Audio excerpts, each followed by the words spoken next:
School کی کتابوں میں یہ پڑھایا جاتا ہے اقتدار اعلیٰ کا مالک اللہ ہے۔ کون ہے؟ اقتدار اعلیٰ کا مالک کون ہے؟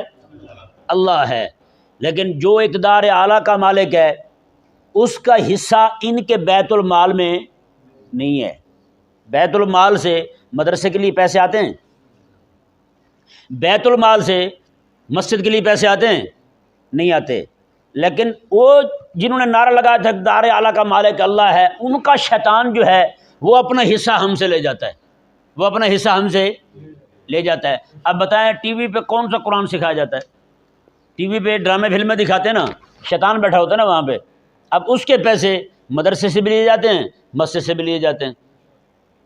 پی ٹی وی کا بل ہم دے رہے ہیں، جب تک کہ نہ پی ٹی وی یہاں پہ آیا ہے نہ کوئی اور نحوست آئی ہے یہاں پہ، نہ مسجد میں ہوتا ہے نہ مدرسے میں ہوتا ہے، لیکن اس کا جو ہے نا وہ ٹیکس وہ دیتے ہیں۔ بھائی دیکھو نہ دیکھو یہ آپ کی کمزوری ہے، ہم تو لیں گے پیسے آپ سے۔